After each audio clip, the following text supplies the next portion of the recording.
Bonjour, Frédéric Tremblay de Tremblay Solutions financières et le groupe Cloutier Investissement. Je vous contacte aujourd'hui parce que vous détenez le portefeuille croissance, modèle que j'utilise avec mes clients et je veux faire certaines modifications au niveau du compte. Mais avant de faire ces modifications-là, évidemment, je veux en jaser avec vous. Maintenant, aujourd'hui, ma tentative, c'est de faire une vidéo pour vous permettre de visualiser à votre rythme ce que je vais faire comme recommandation au niveau du compte.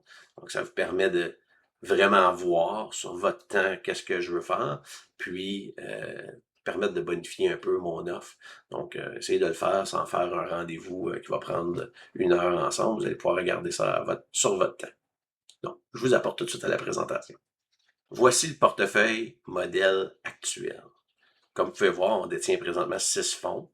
Et un des fonds qu'on veut retirer dans le compte, c'est notre portefeuille, notre canoë défensif Action internationale. On va le retirer. On a eu une rencontre avec le représentant de Canoë dernièrement, puis même lui comprend que notre décision de vouloir retirer ce fonds-là, il a sous-performé dans les derniers mois. Puis après discussion avec lui, le coût de la protection de ce fonds-là, le volet défensif de ce fonds-là, n'a juste pas fait le travail. Et donc, on le retire tout simplement du compte. On ne gardera pas ça. Euh, Ce qu'on veut simplifier, c'est que le produit utilise des dérivés pour protéger le capital. Puis ces dérivés-là ont explosé en coût dernièrement, ce qui fait en sorte que malgré qu'on a eu une année du côté international qui a fait une croissance dans les plus 10%, ce fonds-là a fait plus comme du 3%. Donc on le retire du compte, on ne veut pas garder ça. Ça coûte trop cher pour ce volet-là. Ensuite, le CI Signature mondiale et croissance et revenus, celui-là ici, on le retire aussi du compte. Pas parce qu'il n'est pas performé, parce que tous nos autres fonds ont tous très bien performé, ont fait mieux que l'indice, mais le CI Signature mondiale croissance, on n'a plus besoin dans la nouvelle répartition, donc on l'aime. Parce qu'il a changé un peu sa manière de son approche, j'avais des meilleures options à vous présenter, donc on s'en va sur ce nouveau fonds-là. Donc maintenant, je veux faire un court retour sur comment je bâtis mes portefeuilles. Fait que, ce que je fais, la première étape, c'est d'avoir la diversification passive. La diversification passive ou mon core, c'est un peu de tout. Puis je veux le faire au coût le plus faible possible. Donc ce que je fais, c'est on utilise la gestion passive qui est essentiellement un fonds qui va choisir de cloner un indice boursier avec l'intelligence artificielle, va cloner l'indice. Ça existe depuis des décennies, là, ces genres de placements-là, et ils deviennent de mieux en mieux année après année. Et ils vont cloner un indice ou avoir certains critères de sélection prédéfinis qui vont venir éliminer des titres dans le portefeuille et qui vont avoir plus de risques. Maintenant, qu'est-ce que j'ai utilisé comme fonds core? On va vous apporter ici. J'ai utilisé 2 fonds. Celui que vous connaissez déjà, le simplifié croissance de Fidelity, vous le détenez déjà. On a un 20% du compte qui va se retrouver là.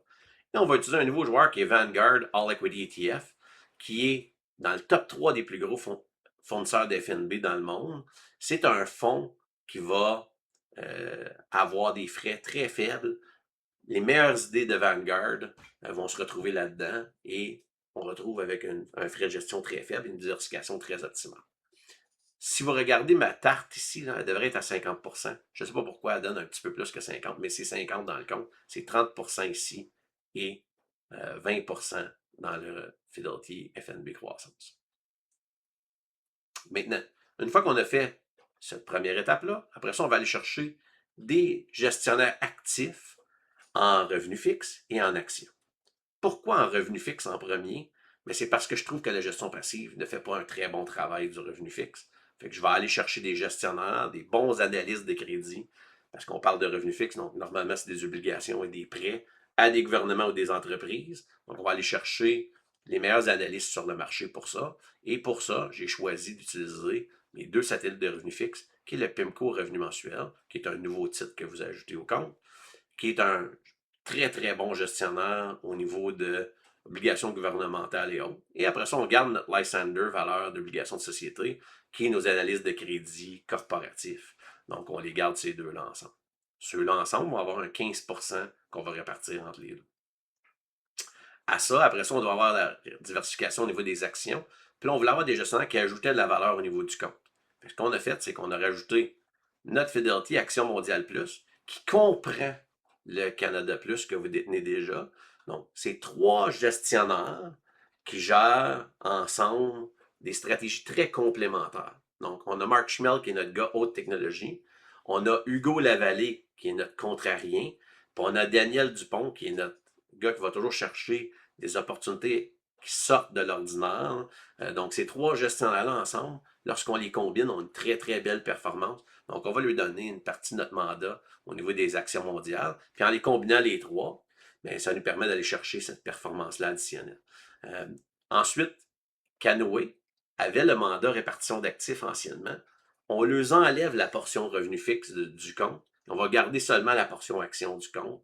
Donc, c'est ce que vous retrouvez ici, le portefeuille d'actions de Canoë. On a préféré le donner à nos gestionnaires de revenus fixes, là, la portion revenu fixe, donc c'est ce qu'on a fait. Une fois qu'on a toutes fait les étapes précédentes, il nous reste à ajouter les satellites complémentaires. Les satellites complémentaires, dans ce cas-ci, vont être un seul fonds pour venir complémenter la portion internationale parce qu'elle était un peu sous-exposée. Et donc, on a ajouté le Brandis d'opportunité mondiale. Le Brandis d'opportunité mondiale, c'est un fonds de petite et moyenne capitalisation, mid-small cap, qui va lorsqu'on parle international, on exclut normalement l'Amérique du Nord, mais dans ce cas-ci, on a quand même un 20% américain. Puis on va aller chercher des petites moyennes entreprises un peu partout dans le monde pour venir bonifier le compte.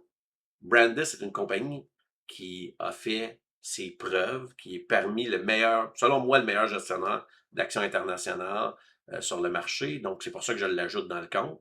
Évidemment, ce fonds-là, si un jour je voyais mes autres gestionnaires actifs ajouter davantage d'international dans le portefeuille, ce fonds-là serait peut-être réduit ou retiré du compte, mais quand même, on va regarder comment est-ce qu'il va faire, il va venir complémenter le compte dans la situation actuelle. Donc, on va y ajouter cette saveur. Des fois aussi, dans notre satellite complémentaire, je pourrais avoir des demandes spéciales de clients. Donc, parfois, je vais avoir des clients qui vont me demander un peu plus de haute technologie, un fonds plus audacieux de ce côté-là. On va avoir aussi des gens qui vont me demander d'investir en santé. Des fois, c'est par rapport à votre profession ou par rapport à un domaine que vous connaissez davantage. On va pouvoir avoir une plus grande concentration dans ces fonds-là. Je vois aussi des gens me parler de ressources parfois. Donc, c'est juste des idées qu'on peut ajouter au compte. Si jamais un jour vous voulez qu'on discute de ça, ça serait quelque chose qu'on pourrait discuter pour votre compte. Il n'est pas dans mon modèle. Je l'ajoute à titre de saveur additionnelle pour mes clients qui désirent avoir ces saveurs-là. Donc, ici, on a la nouvelle répartition du compte. Donc, c'est tout simplement attirer votre attention sur la section portefeuille ici qu'on a. L'indice que j'ai utilisé là, pour comparer, c'est le X-Grow ou les iShares croissance là, chez BlackRock. La raison pourquoi je le prends, c'est pour vous démontrer un peu c'est quoi le point neutre d'un fonds de ce style-là, puis comparer avec notre portefeuille lorsqu'on l'a bâti de notre manière. Donc, en réalité, ce qu'on se retrouve avec, c'est une sous-pondération US, une surpondération canadienne, puis une légère sous-pondération internationale. Euh, on recommande à nos clients d'avoir un peu plus de Canadiens, tout simplement parce que lorsqu'on parle d'investissement à l'international, on doit faire la gestion des devises, puis on cherche à protéger un petit peu là, de ça en surpondérant notre Canadien. Donc, c'est ce qu'on retrouve dans notre portefeuille qu'on a bâti. Avant de parler de rendement, je veux rappeler à tout le monde que les rendements passés ne sont pas garants des rendements futurs, mais on va quand même regarder ensemble c'est quoi les rendements sur les différentes périodes. Je tiens à rappeler que tous les placements que je regarde, c'est toujours sur des cycles de 3 ans. Donc, je ne regarde jamais le 1 an, je regarde toujours sur un cycle de 3 ans. C'est un cycle normal pour un portefeuille. Donc, lorsqu'on veut le voir, tout ce qui est plus court qu'1 an, je le regarderai habituellement pas. Fait que ce qu'on regarde ici sur 10 ans, bon, on a un rendement qui est supérieur à peu près 1%, 1,2%. Sur 5 ans, on a un rendement supérieur de plus 2% et presque 1 point quelques pourcents là, sur 3 ans. C'est ce qu'on va voir là. Donc, on peut voir que les rendements sont très intéressants sur la durée du compte. Donc, maintenant qu'on a jasé du rendement sur une période de 3 ans, on va quand même regarder la gestion du risque. Puis la manière de regarder la gestion du risque, mais je le regarde par deux différents tableaux. Celui-ci et celui qu'on va voir tout de suite après. Donc, celui-ci, ce que je voulais attirer, c'est les années négatives. Donc, lorsqu'on a une année négative, on va regarder comment il a fait.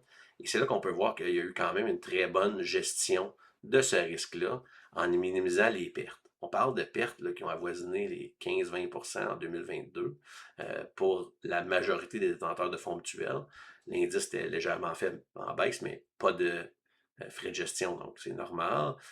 Si on compare, exemple, 2018, puis qu'on compare la même période, donc lorsqu'on a Les fonds, la manière que je les ai bâtis, c'est d'avoir une meilleure gestion du risque. Nos gestionnaires ont su faire ça. Donc, c'est ce qu'on veut ajouter dans notre compte. C'est pourquoi on fait les changements. Et on va aller voir quand même sur 10 ans, mais j'ai quand même mis mon indice au point centre. Puis mon portefeuille ici, ce qu'on voudrait idéalement, c'est toujours d'être en haut ici, là, pas de risque, plus de rendement. Malheureusement, ça ne se fait pas, mais on se retrouve avec plus de rendement puis un peu moins de risque que le compte. Vous avez quand même certains des avoirs là, qui apparaissent ici là, à titre de pico vert. C'est juste pour se positionner. On a certains fonds qui sont plus risqués, mais c'est normal parce qu'il n'y a pas de revenus fixes à l'intérieur. Puis après ça, on a nos fonds de revenus fixes là, qui, comme vous pouvez voir, sont ici. Puis en les combinant tout ensemble, on se retrouve là. Donc, c'est ce qu'on a dans notre portefeuille. Je termine avec les frais de gestion. Donc, lorsque j'ai bâti ce portefeuille-là, une des choses principales que je voulais faire, c'était essayer de baisser les frais. On se retrouve avec un frais moyen pour le compte de 0,75%. À ça, on ajoute les honoraires de groupe cloutier qui vont varier selon le client, mais qui normalement se situent autour de 1%. Donc, ce qui nous amène à 1,75 pour le compte. Ceci dit, si on le compare, exemple, à ce qu'on voit dans l'industrie, un fonds croissance va habituellement se situer autour de 2,25 à 2,75, ce qui veut dire qu'on est au moins un 0,5 à 1% moins cher que la majorité des fonds sur le marché, ce qui va faire en sorte qu'on va avoir plus d'argent dans nos poches. Et c'est ça qu'on veut. Et c'est là que j'ajoute de la valeur additionnelle. Maintenant, je vous invite à contacter mon bureau pour pouvoir faire les changements aussitôt que possible. Je vais avoir besoin de votre confirmation que vous voulez faire les changements et d'avoir une courte discussion avec vous. Donc, ce qu'on vous invite à faire, c'est d'aller sur le lien que vous allez trouver en bas de votre courriel pour prendre un court rendez-vous puis discuter du tout avec moi. À ce moment-là, on pourra faire les changements. Merci beaucoup. Ça m'a fait plaisir de jaser avec vous et à bientôt.